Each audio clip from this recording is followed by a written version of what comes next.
Hello students, hope you all are fine. So in our previous class we have learned about what is soluble and what are insoluble substances. Okay. So soluble means anything that is mixed with water or any other solution, then that is called soluble. For example, if salt and water are mixed, then afterwards we will see that salt is disappearing. That means it is soluble in water. And if sand and water is mixed, after mixing them also, after few times, if you notice, then there will be sand under the water. You can find sand is not mixing with water. So these are called insoluble substances. Okay. So whatever it is, let's move to the next topic, that is separating insoluble solids from water. Okay. So for separating the insoluble solids, that is in the example sand and water. Okay, here sand is insoluble with the water. So how can we separate sand and water, mixture of sand and water? So there are two processes, sedimentation and decantation. What? Sedimentation and decantation. So let's see. Sedimentation and decantation and filtration. There are two processes, sedimentation and decantation and filtration. Sedimentation and decantation are both the same, are only one process, and filtration is the other process. Okay, two processes are there. See, sedimentation and decantation. Half fill a beaker with water and mix a little in it. Leave the mixture undisturbed for a few minutes. That means after you have filled the beaker with water, okay, and sand, then mix it. Okay, after mixing, leave it for some times. What do you observe? Do heavier sand particles settle down at the bottom of the beaker? Okay, so after mixing we will notice that the sand particles have settled down at the bottom of the beaker. The sand particles that are settled down are called sediments. Am I clear? So the sand particles which are settling at the bottom are called sediments.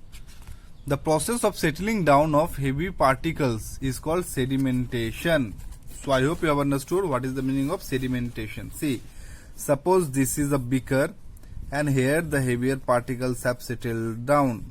Okay, so this process is called beaker. This is a mixture of salt and water. Sorry, salt and water, not sand and water. Okay, sand is insoluble with water and it is heavier than water. That is why sand is settling down. So the settling down of the sand particles are called sedimentation. Am I clear?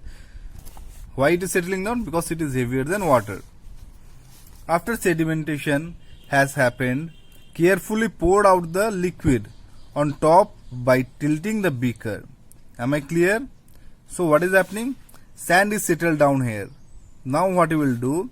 You will tilt the beaker. What? You will tilt the beaker. Okay. Here the sand particles will remain and water will fall out. And this water will fall out. This water, it will fall out. And sand particles finally will remain in the beaker. So this process is called decantation. After sedimentation has happened, carefully pour out the liquid on top by tilting the beaker. This is known as decantation. Am I clear, students? Sedimentation and decantation is a simple method of separating heavy insoluble particles from a liquid. So I hope you have understood the first process, that is sedimentation and decantation. Now we move to the second process of separating insoluble solids from water. Filtration. How can you separate tea leaves from water? Okay, so the second process is filtration.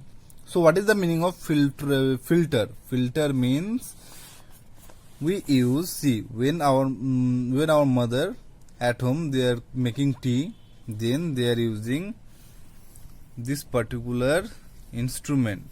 Okay, this is net type instrument. This particular instrument they are using to separate to separate here. This is the net type structure. Okay, so they are using this to separate the tea leaves from the tea.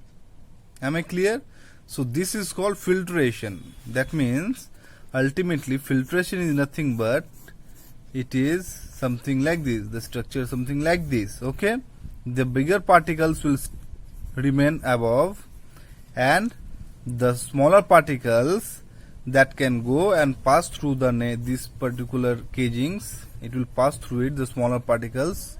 So what we have done, we have separated the bigger particle from the smaller particle.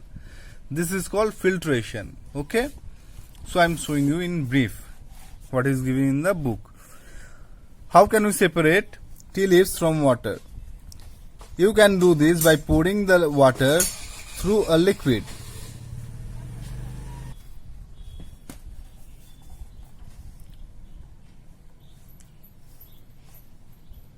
You can do this by pouring the water through a sieve.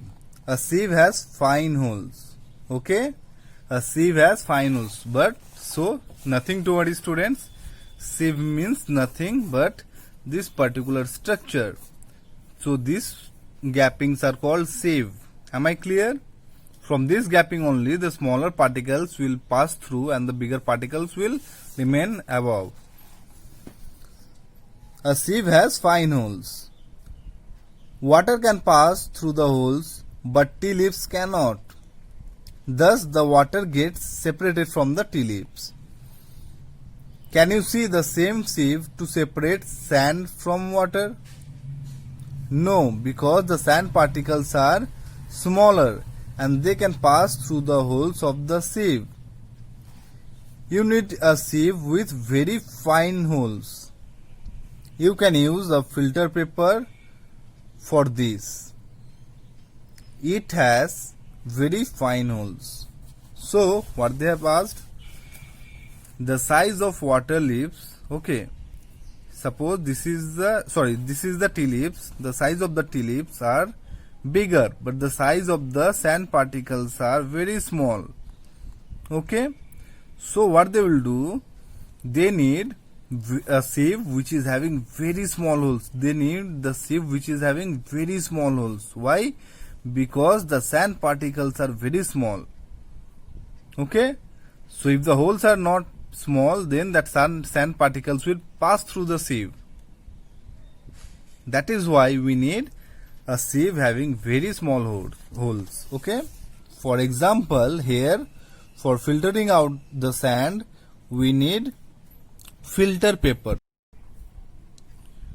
This process of separating sand and water by the use of filter paper or some other sieve is called filtration. Okay, now let's move to gases. What are gases? Let's study. Gases easily change their shape and volume. If you blow air in a balloon, it takes the shape of the balloon.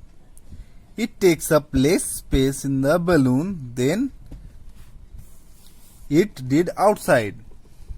Okay, that means in the balloon less air is present than outside the balloon.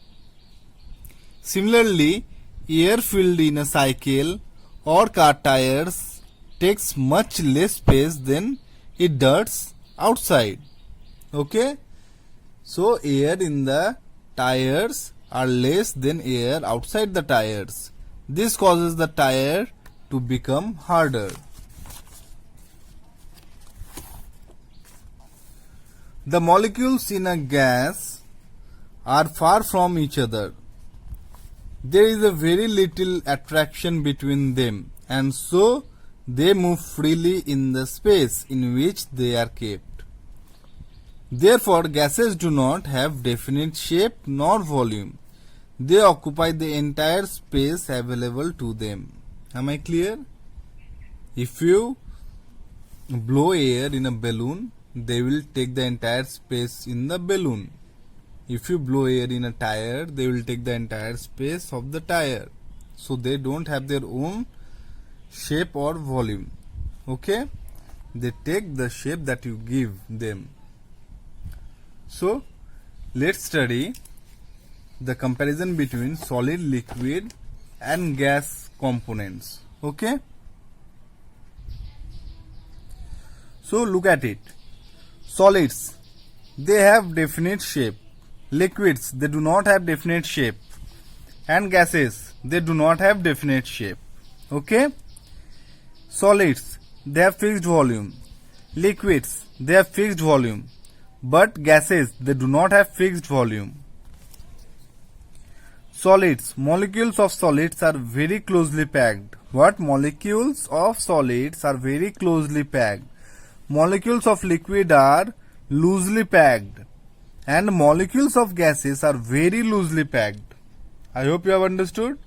That means the gap between the molecules are more.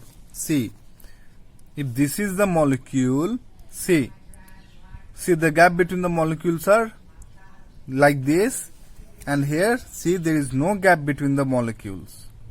Okay, you can see, and see this particular molecules of air, there is so much gap between the two molecules. That's why they are very loosely packed. Am I clear? Molecules of solids, see, they cannot flow. The solids cannot flow. Liquids, they can flow from higher level to lower level. And gases, they can flow anywhere from higher level to lower level and vice versa. Vice versa means from lower level to higher level. Okay, the opposite. And here it is the diagram of the arrangement of molecules of solid, liquid and gases. Okay students, I hope you have understood the difference between solids, liquids and gases.